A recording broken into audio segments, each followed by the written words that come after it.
Assalamualaikum warahmatullahi wabarakatuh. Kami dari kelompok 2. Di sini kami akan memaparkan hasil dari bedah jurnal yang telah kami lakukan pada jurnal Manajemen Sumber Daya Manusia yang berjudul Factors Affecting Employee Performance and Empirical Approach. Nah, di sini kami beranggotakan Evi Mariani, Ulum Permana, Muhammad Syahrozi, Witri Febrianti Nurrohma, dan saya sendiri Ranti. Nah, di sini saya akan memaparkan terlebih dahulu mengenai latar belakang jurnal ini.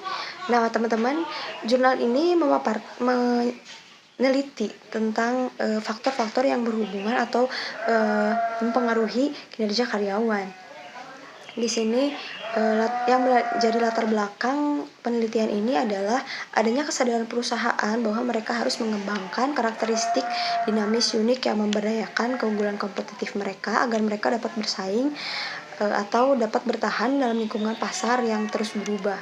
Dengan demikian, fokus mereka adalah pada eksploitasi sumber daya manusia, khususnya pada employee performance sebagai sumber keunggulan strategis mereka. Dikutip dari Wright and Sell tahun 2009. Kemudian, di sini juga Rines dan kawan-kawan berpendapat bahwa tantangan utama bagi perusahaan adalah mengevaluasi employee performance dan mempertimbangkan bagaimana hal itu menjadi lebih efisien. Dengan kata lain, bagaimana cara perusahaan dapat menerapkan praktik evaluasi kinerja untuk meningkatkan kemampuan mereka dalam membedakan karyawan yang baik dan yang buruk, atau karyawan yang dibutuhkan oleh perusahaan, yang diinginkan oleh perusahaan dan yang tidak diinginkan oleh perusahaan atau tidak sesuai dengan kriteria perusahaan. Oleh karena itu, penting bagi perusahaan untuk mengetahui karyawan mereka, baik dari kemampuannya atau kinerjanya, agar dapat mengelola dan menyelaraskannya dengan kebutuhan perusahaan menurut Boxall and Parcel tahun 2011. Namun di sini Marpley and Siflin melaporkan bahwa banyak faktor penting yang berkaitan dengan penelitian dan pengembangan model evaluasi kinerja yang masih sering diabaikan. Dan ini mungkin jadi faktor mengapa belum ada model integrasi untuk mengevaluasi employee performance. Ini juga menjadi gap teori pada penelitian ini ya, yaitu sebetulnya perusahaan sudah mengetahui bahwa employee performance itu mengetahui kinerja karyawan itu sangat penting, namun masih sering diabaikan. Kemudian di sini juga ada fenomena, yaitu persaingan antara perusahaan dan kebutuhan mereka untuk merespon secara efektif kondisi perusahaan, kondisi operasional yang berubah dengan cepat secara kebutuhan personalia. Kemudian meningkatkan kebutuhan untuk mengidentifikasi faktor-faktor yang mempengaruhi kinerja karyawan atau employee performance. Kemudian di sini terdapat identifikasi masalah. Nah, identifikasi masalah ini teman-teman tidak dijelaskan pada jurnal memang, namun kami mengetahuinya dari tujuan dari jurnal ini yang bertujuan untuk mengeksplorasi dan mengintegrasikan hubungan antara faktor terkait dengan lingkungan perusahaan, pekerjaan, karyawan terhadap employee performance atau kinerja karyawan. Nah, di sini juga terdapat 8 poin identifikasi masalah dan 8 poin tujuan masalah. Nah, kenapa menjadi 8 poin? Di sini dilihat dari kerangka pemikiran. Kerangka pemikiran terdapat 2 variabel independen, 1 variabel intervening, dan 1 variabel dependent. Yaitu variabel dependennya kinerja karyawan. Nah, untuk poin 1 sampai 6 ini ingin mengetahui atau menganalisis tentang faktor-faktor yang berhubungan antara lain ya, satu sama lain.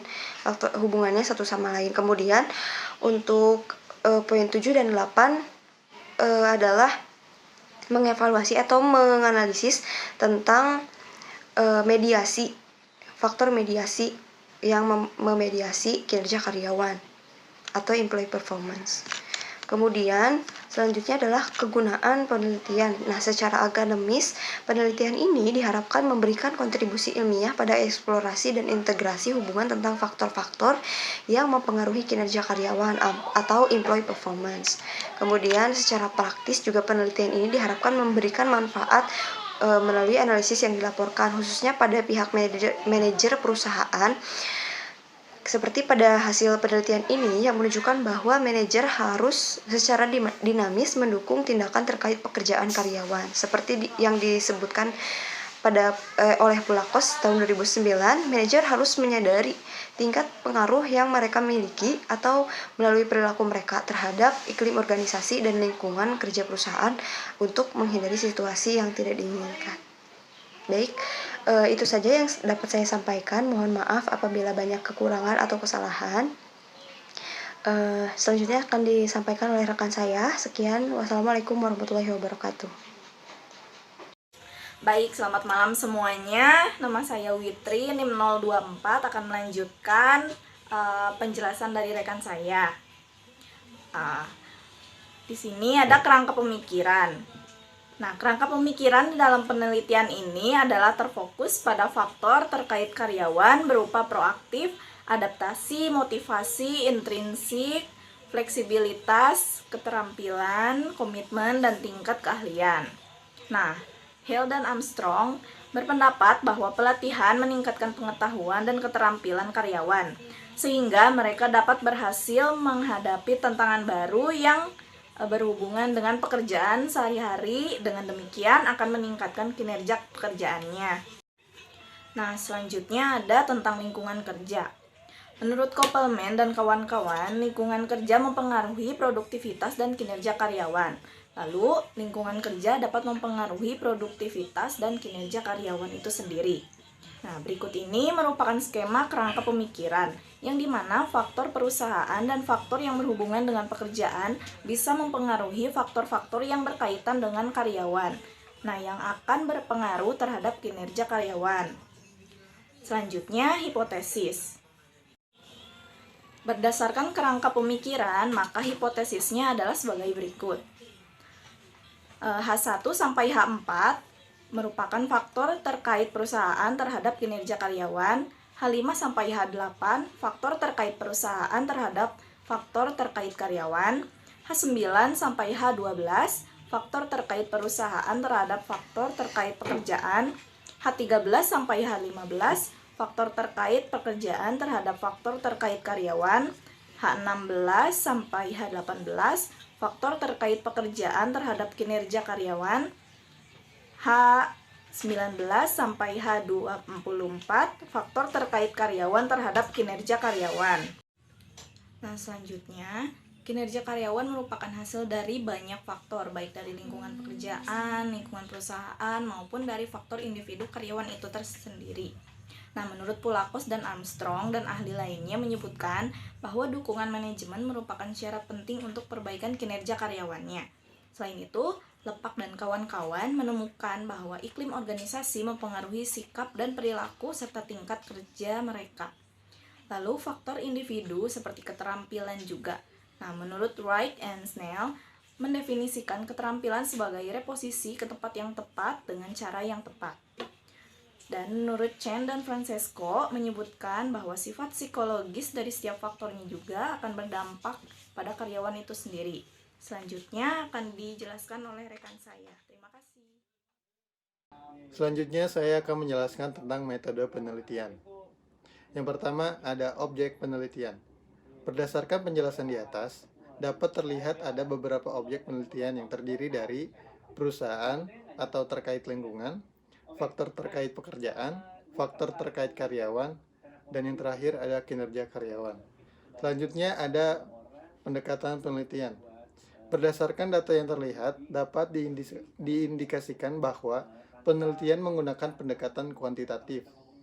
Penelitian yang dilakukan dengan menjelaskan, menguji, dan menentukan hubungan antar variabel dengan memilah permasalahan menjadi bagian yang dapat diukur atau dinyatakan dalam bentuk angka. Selanjutnya ada operasional variabel. Terlihat pada slide berikut, terdapat 3 tabel yang berisi dari sub-sub antar variabel tersebut. Yang pertama ada faktor terkait lingkungan perusahaan, yang kedua ada faktor terkait pekerjaan, dan yang terakhir ada faktor terkait karyawan. Kemudian saya akan menjelaskan tentang populasi dan sampel. Populasi dalam penelitian ini peneliti telah menghubungi eksekutif atau manajer senior SDM dari 350 perusahaan di berbagai sektor ekonomi untuk menentukan kesediaan mereka baik untuk mendukung penelitian ini maupun untuk mendukung partisipasi 5 karyawan mereka. Kemudian, sampel pada penelitian ini. Peneliti membujuk 114 eksekutif atau manajer human resources senior untuk menerima undangan mereka dalam penelitian ini. Namun, hanya 97 manajer dengan tingkat tanggapan sebesar 27,71% dan 480 karyawan yang mengisi dan mengembalikan kuesioner. Sedangkan, hanya 79 manajer dan 392 karyawan yang mengisi dengan memadai atau sampel valid. Harus ditunjukkan di sini bahwa manajer kehadirannya wajib di ruangan yang sama, sedangkan karyawan menjawab kuesioner. Jadi maksudnya ketika karyawan tersebut mengisi kuesioner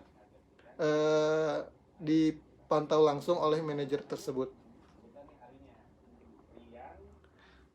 Kemudian ada karakteristik sampel. Secara total, 89,7% manajer adalah lulusan perguruan tinggi dengan tingkat pengalaman profesional yang nyata, dengan umur lebih dari 20 tahun. Sejauh ini yang tepat, 93% memiliki pengalaman profesional lebih dari 2 tahun. Sementara, 66% memiliki gelar universitas. Perusahaan yang dapat dikategorikan sebagai perusahaan kecil dan menengah, sebesar 56% memiliki kurang dari 50 karyawan.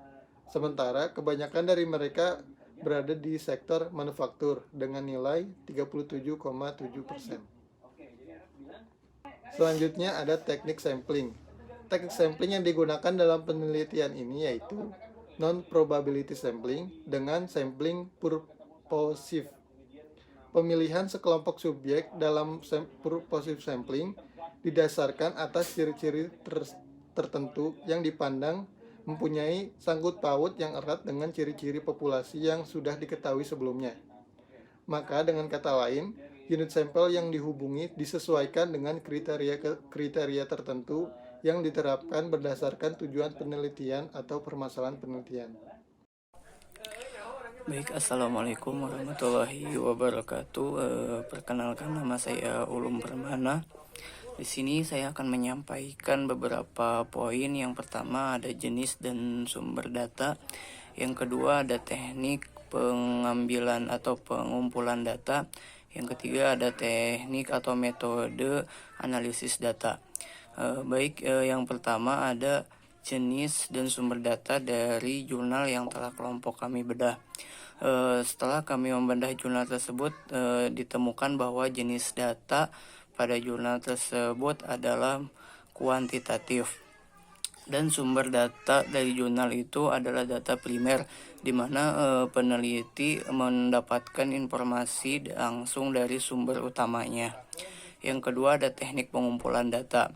Peneliti di sini menggunakan 2 metode pengumpulan data. Yang pertama, melakukan penyebaran kuesioner terhadap karyawan dan direktur SDM. Yang kedua, melakukan metode survei, yaitu datang langsung ke perusahaan yang akan diteliti untuk melihat aktivitas dari objek penelitian. Selanjutnya ada metode analisis data. Dikarenakan data yang didapat adalah data kuantitatif, yaitu berbasis hitungan, maka teknik analisis data yang digunakan menggunakan software. Yang pertama, dilakukan dulu uji validitas untuk menguji data yang didapat itu valid atau tidak. Selanjutnya ada uji reliabilitas. Uji ini digunakan untuk mengukur konsistensi data yang telah didapatkan. Selanjutnya ada struktur equation model. Setelah dilakukan uji reliabilitas dan uji validitas, maka digabungkan dengan metode structural equation model untuk output yang lebih tepat. Mungkin segitu presentasi dari saya. Wassalamualaikum warahmatullahi wabarakatuh. Kemudian saya akan membahas mengenai hasil dan pembahasan. Yang pertama, hasil analisis faktor konfirmatory dan reliabilitas bisa dilihat pada tabel 3, dapat diperoleh dianggap memuaskan. Seperti yang dapat kita lihat, KMO berada di atas ambang batas 0,5 Hare et al. Uji skor kebulatan Bartlett juga dapat diterima, signifikansi di bawah 0,05 ambang batas, dan beban faktor untuk semua item berada dalam tingkat yang dapat diterima, yaitu di atas 0,5 ambang. Skor TVE untuk semua faktor memuaskan di atas 0,5, sedangkan Cronbach alpha juga di atas ambang batas 0,6. Zygmunt et al. 2012 untuk semua faktor kecuali dinamisme lingkungan alpha 1/4 0,504. Nah, kemudian di sini ada statistik deskriptif. Temuan menunjukkan bahwa tingkat proaktif karyawan secara umum memuaskan.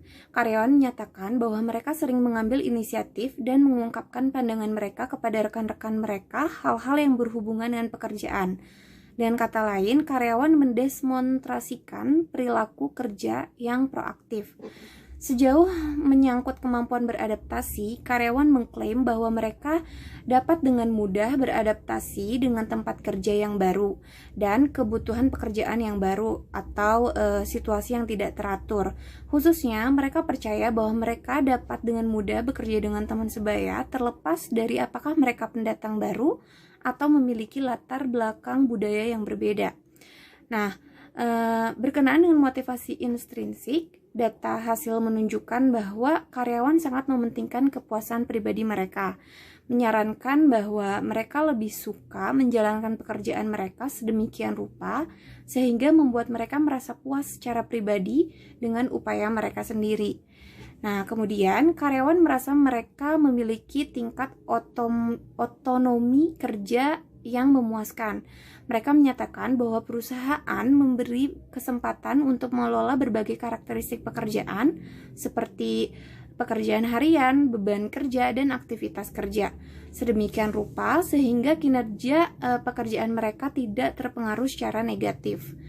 Nah, kemudian mereka juga percaya bahwa perusahaan mereka menganggap pelatihan sebagai investasi daripada biaya yang diperlukan, dan mereka puas dengan pelatihan yang diberikan kepada mereka sendiri.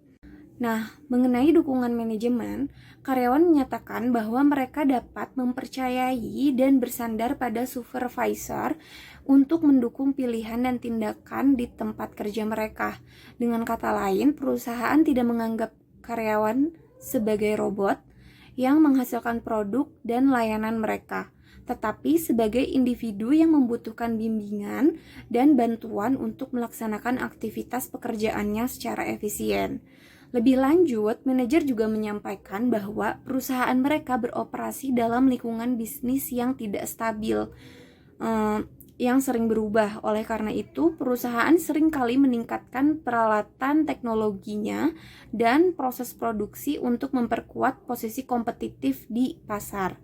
Akhirnya, karyawan percaya bahwa tingkat kinerja pekerjaan mereka tinggi dan mereka menggunakan waktu kerja dengan cara yang paling efektif dan efisien. Kemudian di sini ada model struktural fit. Bisa kita lihat pada tabel 4 menyajikan hasil kesesuaian model secara keseluruhan dengan menggunakan pendekatan SEM. Itu bisa dilihat dari X2 per DF, skor berada dalam batas yang dapat diterima di bawah 5, Harrison dan Rainer 1996.